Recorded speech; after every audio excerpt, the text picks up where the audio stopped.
Welcome back. I'm Caitlin with Wiregrass Daily News, and I am here with Southeast Alabama Regional Planning and Development. and Development Commission, Yeah. or SERP, or the big building downtown. That's right. And I'm here with Miss Robbie Ann and Mr. Scott and Miss Kim. Good morning, y'all. Good Good morning. morning. Thank Good you morning. so much for coming in this morning. Thank you for allowing us to be here. Oh, yes. Okay, so this morning we're going to be talking about the Head Start programs through your company. Yep. So, what are those programs? So our agency our agency does lots of things, but one of the main programs that is at SERP in DC is the Head Start program. Mhm. And we oversee 5 Head Start centers in Andalusia, Florala, Mhm. Geneva, and Eufaula. And so these are preschools that we educate children from birth to 5-year-olds. And Wow. we have every year we have about 316 children that come through our program, and it's just a really neat. I didn't think when I started this job, I didn't really realize what all Head Start did. It wasn't just a preschool, Right. and so there's a lot more to it than just education. Right. So are these programs, are they partnered with the school system in those counties, or is it just through your organization? It's just through our organization. It's a federal grant. Where are the Head Start programs located? Like So- within the counties? Well, in Covington County, we've got and Andalusia and Florala, Mhm. and then and each building is different. Okay. The communities in the areas let us live there, Right. live there rent free because they see the need for the Head Start programs. And then you've got the Eufaula Center. Eufaula Center is right next to the central office for Eufaula City Schools. It's not part of the city school system, but we're kind of housed there. Yeah. And then Geneva is in an 80-year-old schoolhouse. Wow. So Wow. So what do you do with the Head Start programs, Mr. Scott? I am what they call the ERSEA, which is, here's another long term, Okay.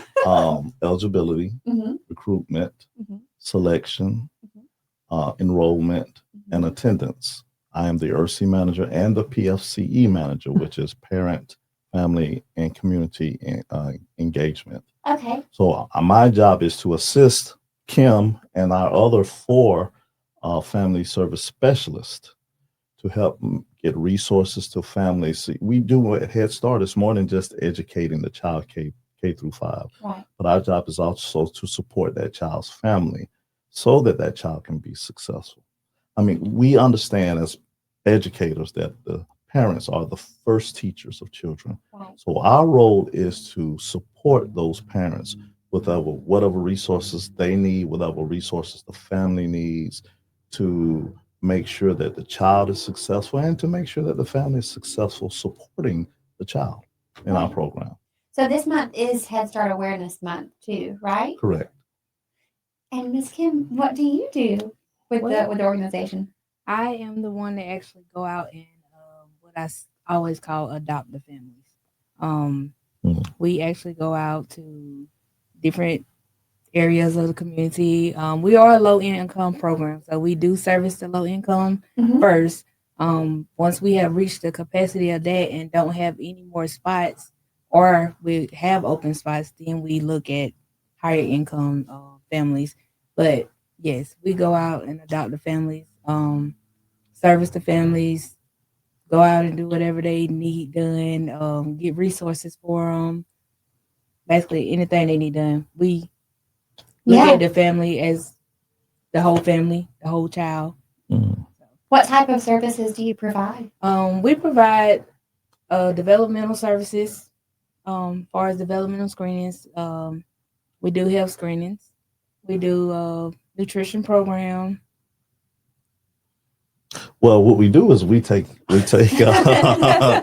what we do is we sit down with the family first because Yes. it's important. We have face-to-face conversations with the family, and we do a needs assessment with the family, find out what their goals are, and it could range from, hey, I want to go back and get my GED, to, hey, I want to enroll in college, or hey, I need some job skills, So that's what we do for the family. On my end, we are also calling the family and wondering, okay, why isn't little Scott coming to school? Is little Scott coming to school? Scott is fine at school. We let our parents know. We have this direct communication with our parents so that they know, they understand that our program, a free program, we're here for the child. We're here to give those building tools to add on from what the parents have taught them so that they can be prepared when they go into the K-12 system. School readiness. School readiness. Yes. What do you? I didn't ask you earlier. What's your role? I'm the director of Head Start, and Okay. so I kind of oversee all of everything. I try to equip the family service specialist, equip the teachers, equip the center directors, and so I guess I kind of equate it to central office or a superintendent. And so I've got these 5 schools that I oversee. The cool thing about Head Start is it's a more holistic approach to education. So if a parent comes in and says, I don't have any food, Right. then the family service specialist is the one who kicks it in gear, and that's the person who is really the point person for that family.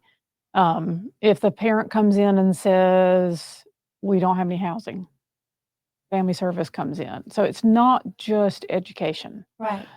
Education is a huge part of it, and it is getting those students ready to go into kindergarten. Right. We've had kindergarten teachers who, when they get their list for their classes, they'll go, how many do I have from Head Start? Because those kids are prepared, they're ready. And so we've had kindergarten teachers say we kind of fight over the Head Start students because we do give them a Head Start. Right. The name sticks. Yeah. These children, they have a Head Start. Yeah. Right. Absolutely. Wow. From birth. So whenever you're going to adopt a family, how do you find those families, or how do those families find you? We go out and we put out flyers. We go to the local restaurants, places like Walmart, Dollar General.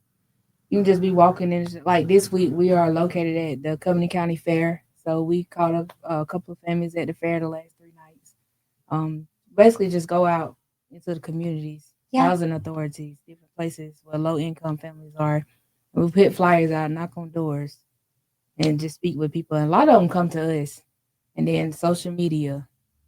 Do they come to your places, like your buildings that you have in different counties, like the 80-year-old building? That's where they would come to ask questions or to get information about your organization. Right. Absolutely. But Ms. Robbie Ann has made it very easy now to where they actually don't have to come out. They can just go online and do it now. Where do you go online? So serpndc.org. No, serpdc.org. I put an and in there. Serpdc.org. Okay. And on our webpage, we've got, you go to the Head Start webpage and there's a QR code. So if a parent wants to try to enroll and wants to put their child's name in the hat, then that's where they would go. They can do a paper copy, but I mean, everybody's so digital now that it's a lot easier just to do it on your phone. And then what happens is they will bring in their documentation in the FSS. Each family, depending on how many people are in the family and income, things like that, each child is given points. And so it's a very fair system who gets these slots, because it's for a free preschool. Right. So in addition to educational services and holistic services, do you also offer mental health services or behavioral services, things like that nature?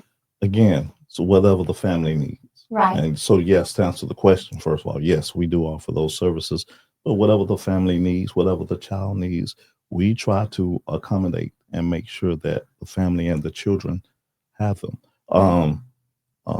Our goal is for families to be successful and then be independent. Right. So, like we said, we deal with low housing or low income families, and sometimes they've had a very tough life at this point. So there are certain avenues. We give them ideas.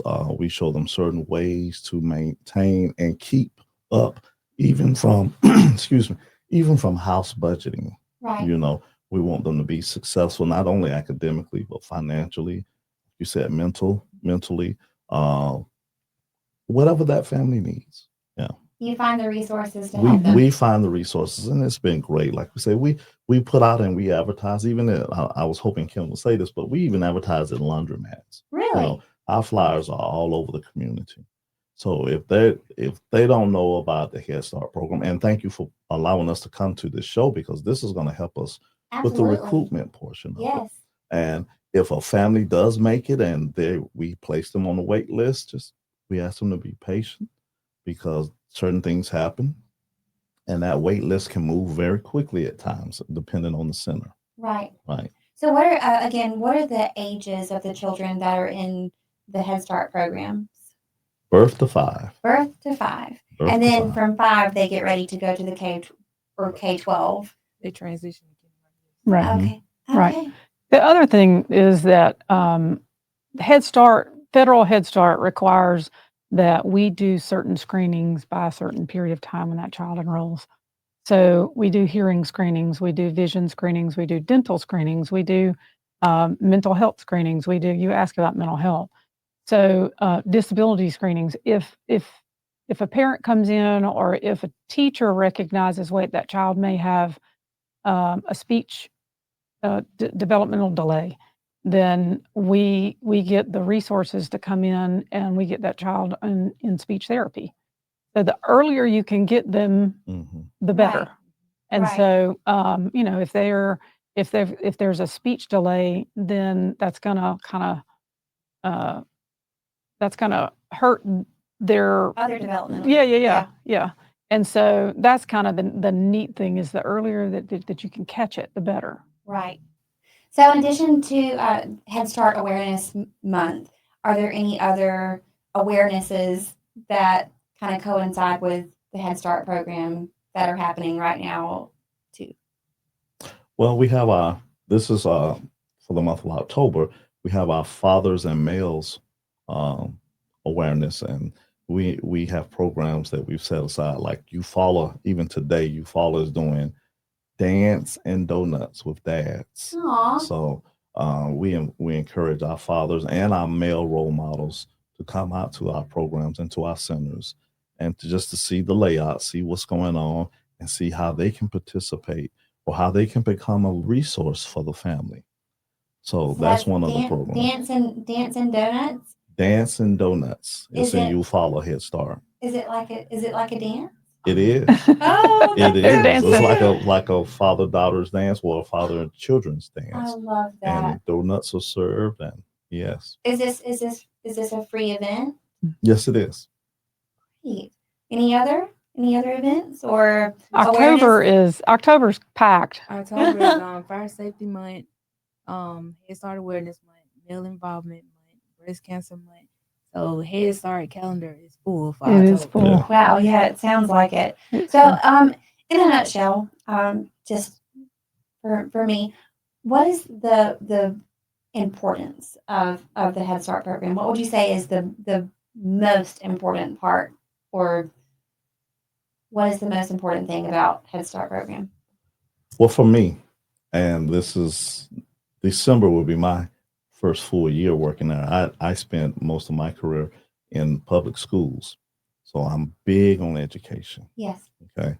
So I don't want families to see Head Start programs as daycares, but as education institutions with a tie to resources to assist families. That's my big thing. Yeah. Right. So Head Start was started 60 years ago Wow. federally as a initiative in the war against poverty. And so Serpent DC has had a Head Start program I think we're in our 52nd year. Right. And I think the biggest thing for me with Head Start is the impact that Head Start has made on families for generations. That's the neatest thing. Wow.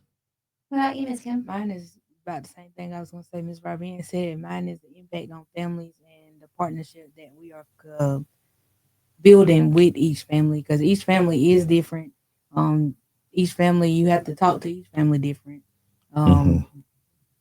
As far as building relationships, you know how far to go, how far to take it, what resources are needed for certain families. But my biggest thing is building a relationship with the families, because almost every family at my center, I got a relationship with. Yes. So that's my biggest thing. That's They so can probably great. tell you that. Yeah. So, yeah. Yes.